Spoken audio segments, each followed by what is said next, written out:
ఏం జ్ఞాపకం లేవు. సమాధి స్థితి ఎట్లొచ్చిందంటే ధారణ, యమము, నియమము, ప్రాణాయామము, ప్రత్యాహారము, ధారణ, ధ్యానము, సమాధి. సమాధి ఏదో ఒకటి మధ్యలోనే పట్టుకొని ఒకటి చెప్పించాను కదా. అవస్థాత్రయాలు అనేవి 3. ఇది జాగ్రత్త, స్వప్న, సుషుప్తి. సుషుప్తి వేరు, సమాధి వేరప్ప. సుషుప్తిలో ఉన్నప్పుడు నీ దేహం నిలబడదు, సమాధి స్థితిలో పోయినప్పుడు నీ దేహం నిలబడుతుంది. అంటే ఏమిటి? అప్పటికి ఎరుక లేకోకుండానే ఉన్నాడు, కానీ సమాధి స్థితిలోకి పోయినప్పుడు కూడా ఇంద్రియాలు అయితే అన్నీ లేవు, కానీ ఎరుకలోనైతే ఉన్నాడు కాబట్టి నీ దేహం నిలబడింది. సమాధి స్థితిలో అన్నింటినీ పరమాత్మతో రమించుకుంటూ ఉంటాడు. సుషుప్తిలో ఎవరితోనే రమించుకున్నాడు.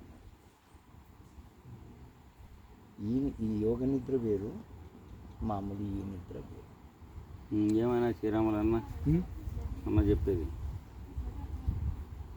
నువ్వు చెప్పాలా మరి. ఉండేది ఒక నిద్ర అనేటువంటి మధ్యాహ్నం మాట్లాడుతున్నాపా, 2 నిద్రలు. నిద్రలు ఇంకా రాలే. యోగ నిద్ర అనే ఇంకా అది నిద్రనే కదా. సుషుప్తి అంటే సుషుప్తి అనేది గాఢ నిద్రనే. ఇప్పుడు సుషుప్తి అంటే ఏమంటే గాఢ నిద్ర పని అంటామా లేదా? అది వేరైతుంది, ఇది వేరైతుంది. గాఢ నిద్ర అవుతుంది, దాన్ని సమాధి అవుతుంది. ఆ యోగ నిద్ర. ఇప్పుడు ఇది కారణ శరీరానికి సంబంధమైనటువంటిది సుషుప్తి. మరి మహాకారణ శరీరానికి సంబంధమైంది గాఢ నిద్ర.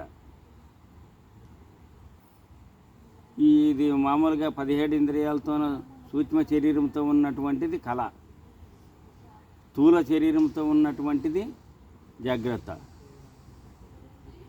స్థూల శరీరంతో 25 ఇంద్రియాలతోన జీవుడు వ్యవహారం చేస్తుంటాడు. అంటే జాగ్రత్త అవస్థను భోగం చేసినప్పుడు విశ్వడు అనే నామంతో పిలువబడుతున్నాడు. అదే జీవుడు కంఠస్థానంలో ఉండి సూక్ష్మ శరీరధారి అయి మరి కళని ఎప్పుడైతే భోగం అనుభవిస్తాడో తైజస్సుడు అనే నామంతో పిలువబడుతున్నాడు. స్వప్నావస్థను భోగం చేస్తున్నప్పుడు స్వప్నమన్నా కళన్నా రెండవది. అదే జీవుడు కారణ శరీరధారి అయి హృదయస్థానంలో ఉండి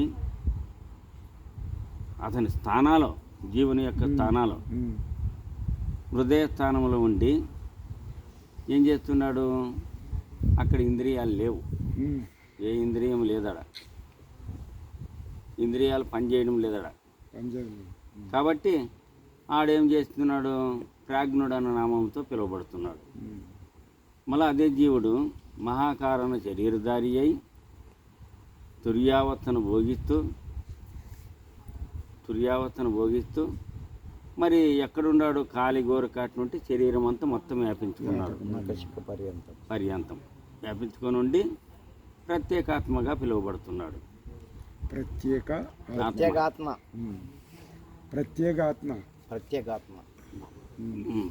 ఏమో తొరిచిపోయింటే అదిలే మాట.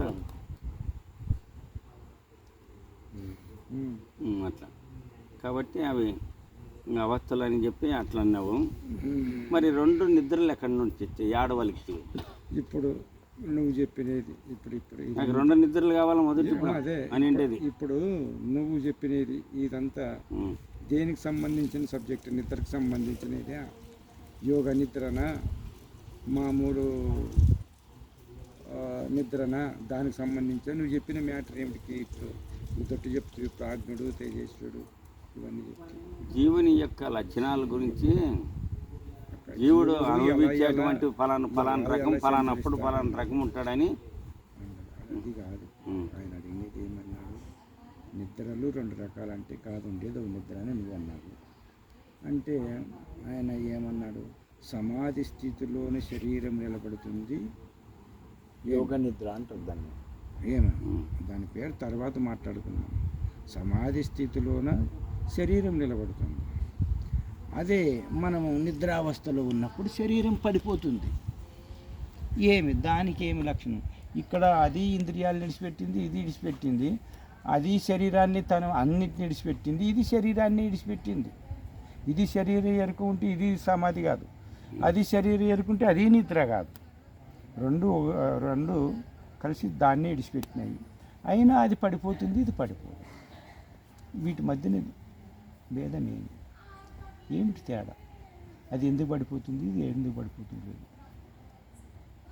దాని అనేది గురించి ఇక్కడ. నాకు తెలుసు. ఆ? ఇది మీ అడిగేది. ఇదేమో ఆలోచించి.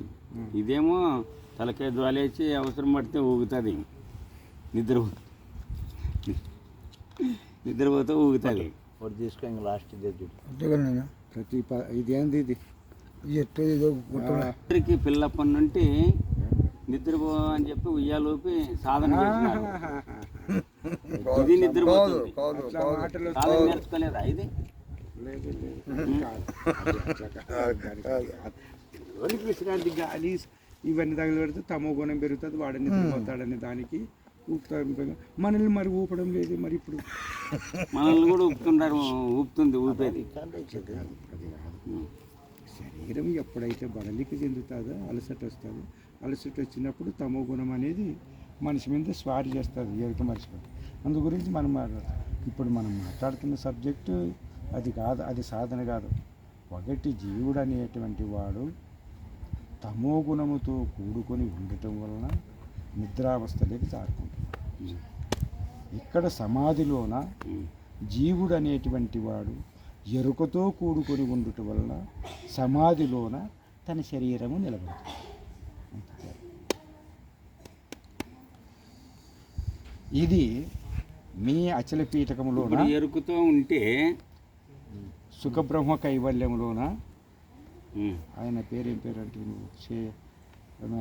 శేషాచల హవాయ అపరోక్ష అనుభవి, అనుభవానంద అపరోక్ష కోకల శేషాచల హవాయ ఆయన రచించినది ఇది. ఇప్పుడు నేను చెప్పిన ఈ మాట నా సొంత వాక్యం కాదు, మళ్ళీ మనకంత అనుభవం లేదు. ఏం పేరు పుస్తకం పేరు? సుఖబ్రహ్మ కైవల్యం.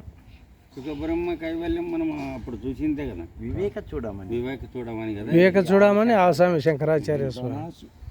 సుఖబ్రహ్మ కైవల్యం. సుకుడు ప్రశ్నిస్తే జనక మహారాజ్ సమాధానాలు చెప్తాడు. సుఖబ్రహ్మ కైవల్యం దాని పేరు. ఎంత మహానుభావులు ఎన్నెన్ని రకాలు రాసినారు. 50 రూపాయలు పడుతుంది. 50 ఇప్పుడు ఎంత? ఎక్కడ కర్నూలులో తెచ్చింటివే? ఆదంలో కూడా దొరుకుతాయా? ఏం పేరు? దానికి ఎరుక అనేది ఉంది కాబట్టి అది స్వచ్ఛంగా నిలబడుకొనే ఉంది అని చెప్పి కదా. మరి అంగీకరించినట్టేనా మనం అంగీకరించినట్లే అంటే ఎదుటి మంచి మనం ఇప్పుడు అదే ఆయన భావమా? ఆయన భావం అని ఎట్లా అంటావు? నువ్వు ఆయన భావం అని అంటే ఇంకొకరిని ఎవరినన్నా విచారణ చేసి తెలుసుకునే ఓపుకుంటే కాదు.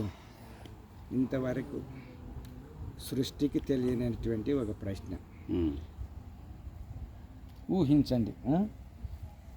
దక్షిణామూర్తి దగ్గరికి సనక సనందనాథులు అనేటువంటి 4 శిష్యులు పోతారు కదా. ఏదో వారి సంశయం ఎందుకు వచ్చిందో తెలియదు, సంశయం కోసం పోతూ ఉన్నారు. వాళ్ళు పోయే టయానికి దక్షిణామూర్తి ధ్యానంలో నిమగ్నమై కూర్చున్నాడు.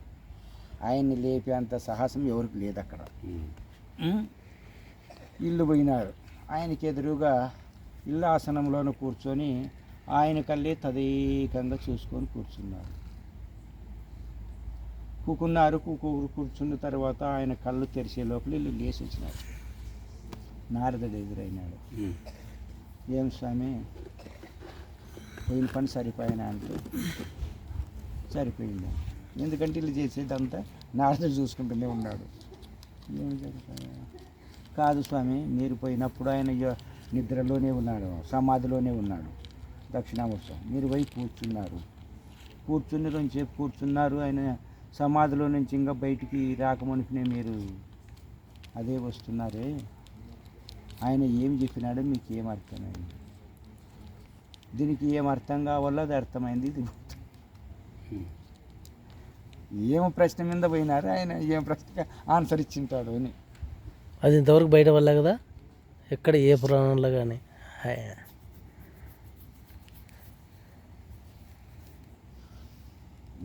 దక్షిణామూర్తి స్వామి కాళ్ళ కింద కూడా ఒక ఆయన ఉంటాడు. ఆయన ఒక రాక్షసుడు రాక్షసులే దక్షిణామూర్తి కాలుతుంటాడు కరిపులో కాలం నుంచి తేరేరుతుంది